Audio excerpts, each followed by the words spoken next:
Hey, welcome to another video from Skinny Medic, and in this video I'm going to review this trauma kit right here. Now this trauma kit's pretty doggone special because it's an example of a trauma kit that's going into every school in the state of South Carolina. Now the reason why I want to make this video is because currently all the teachers and staff and everyone else except the students are getting trained in Stop the Bleed. And we're working on that. I'm working on that. But my thought was, I'll make a YouTube video. High school students, middle school students, they're all about social media. Hopefully they're going to watch this video.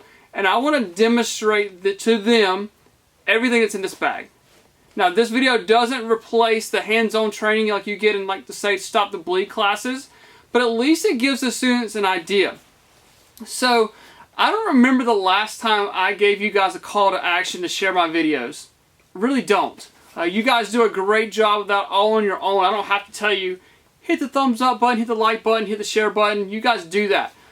But I'm asking you for this video to hit the share button because my intentions for this video is to get to the students. I want them to see what's in this bag and know how to use it. And if you are a high school, middle school student and you know you've heard rumors that your school has gotten these kits, I'm going to ask you to find out where they're located. Maybe they're where the AED's at. Maybe they're where every fire extinguisher's at. Maybe they're in the principal's office. Maybe they're in the school teacher's desk. But find out where they're at. And I do want to say that I don't know what scenario you may be using this kit for. Maybe it's at the shop class. Someone accidentally gets a little crazy with a saw. Maybe it's gym class. Maybe it's an active threat, active shooter scenario. So you have to make sure that you're safe. Whether it's you barricade a door, maybe you turn off the machine. I don't know the what if scenario that you're going to use this bag for, but you have to make sure that your safety is number one. So before I show you how to use the contents of the bag, let's take a quick overview, kind of see what's inside of it. So it's a bright red bag, it's labeled bleeding control. This hopefully is in a public access area that you have access to, that if someone has major trauma, they're bleeding heavily, that you can get to this bag. So it's bright red, you can easily find it. It has some zippers, we can unzip it from either side. It's going to open up.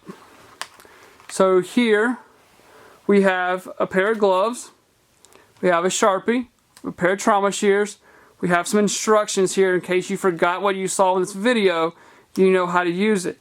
You have a tourniquet, you have a survival blanket that's going to keep the patient warm. You have a pressure bandage right here.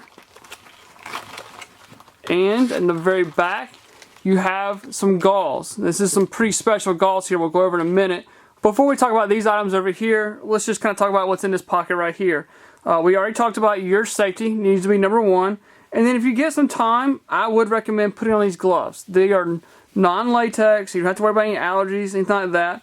But you're going to put some gloves on, that's going to help protect you from getting blood all over your hands, things like that. You have a Sharpie here. It's a good idea to write some information down about this tourniquet, about what time you put the tourniquet on. It has a place to write the time down that you put the tourniquet. So you have a Sharpie that's included there. You could write down some other useful information. You may not have a pen on you, so using this to just write down useful information is very important. Pair of trauma shears. They have a rounded tip here, so if you need to cut the patient's pants leg off or their sleeve off or expose them to see where the bleeding is coming from, you have a pair of scissors that's going to be able to do that. They're rounded so you don't have to worry about cutting the patient's skin, things like that. But if you see a lot of blood on the patient's pants, use these trauma shears to cut up their blue jeans or whatever and expose the injury to see if it's really just pouring blood, that maybe you just need to put a tourniquet on it, or maybe a pressure bandage would work because it's not squirting bright red blood. So you also get some instructions in, just in case you could not remember what you need to do from watching this video. So the first thing we need to do is notify first responders, call 911, use your personal protective equipment, so put the gloves on here. Determine how bad this injury is right here. So is it squirting bright red blood and the pool of blood's getting bigger and you really feel like this is life-threatening and it's on an arm or a leg? Use a tourniquet. This one right here. If it's an injury, you're like, man, it's not squirting blood, it doesn't look super life-threatening, then we could use a pressure bandage, some gauze. Maybe it's in an area where you can't get a tourniquet, like in the shoulder, pelvis, somewhere like that. We're still going to use that gauze. But if it's life-threatening bleeding, don't be afraid to use a tourniquet. So now I want to demonstrate to you how to use this tourniquet right here. This is a soft tee made by TacMed Solutions. It's being used currently in our military, so I'll demonstrate how to use it.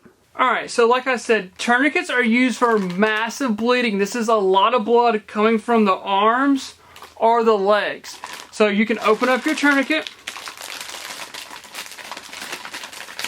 It's going to have a couple of rubber bands holding it together so it doesn't flop around. Open it up. Now you're going to have a band here that we're going to put around the arm or the leg. And you have a windlass. This is a rod here that we're going to turn until the bleeding stops. So you put it on the extremity, the arm or leg. Pull this as tight as you can get it. Super tight. And then turn the windlass here, the rod, until bleeding stops. And then tuck it into this triangle right here. If you can, try to put some pressure on the arm or the leg to try to get the bleeding to slow down while you're doing it. So we're going to take the tourniquet and loop it through his arm.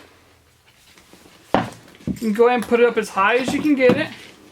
Pull it tight. Get this initial pull as tight as you can get it. Turn this windlass here until the bleeding stops. Once you get the bleeding to stop, tuck it into the triangle. Now these hurt really bad.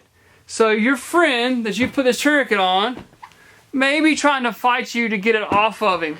But it's going to be really uncomfortable. It's going to hurt. But you need to talk to him, tell him what it's doing, that it's going to save his life, that you've stopped the bleeding, and try to be his friend until first responders can get there. Here's a closer view of the windlass and the triangle. So you've turned the windlass here until the bleeding has stopped. You insert it into the triangle, and this is going to stop it from unwinding on you. Remember the Sharpie that was in the kit so we could write down important information? Well, one of the important information that we want to write down is when the tourniquet was applied. The doctors and surgeons, they want to know about what time this was. So we can take our Sharpie and it'll write directly on to right here our time.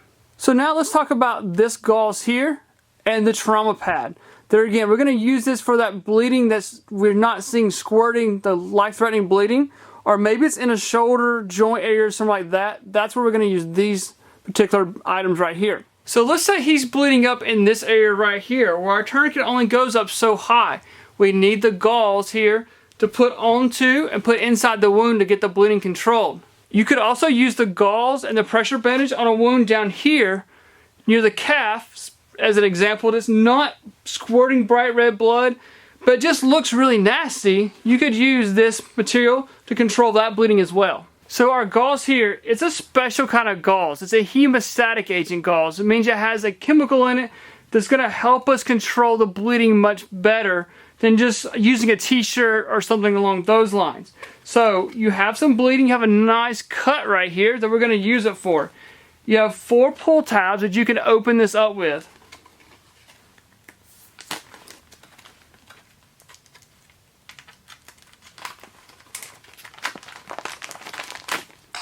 Open it up, and then you're bleeding from right here. Say it's on this arm, we're going to use it right here.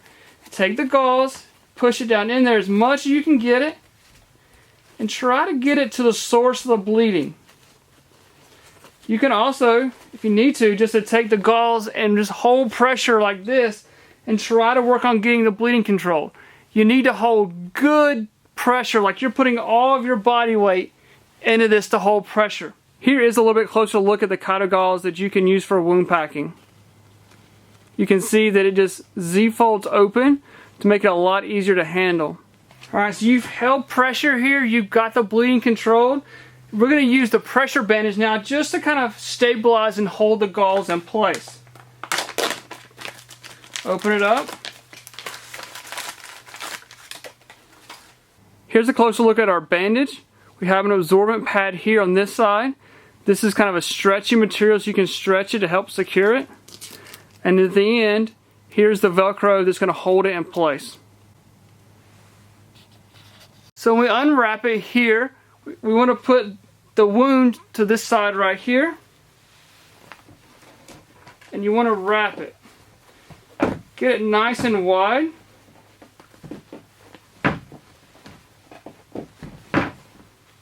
Pulling it kind of tight, but not super tight.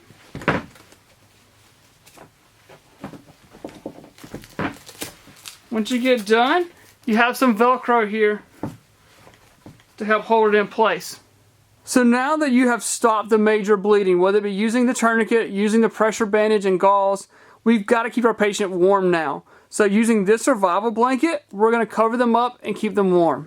So now that we have controlled major bleeding, whether that is a tourniquet on the arm or the leg, use a pressure bandage. This can be on an arm or leg like we use it here. It can be in the shoulders right here. It can also be in the hips and pelvis where we cannot get a tourniquet up high enough.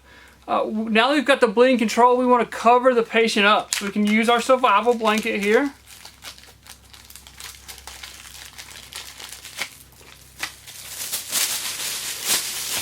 We want to really try to cover our patient up as best as possible.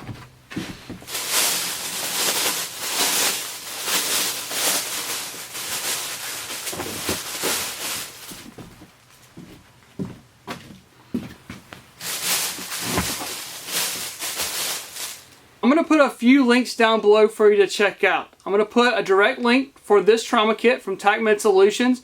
That way if you're in the school district and you want to purchase this kit on your own, I'll put a link for you.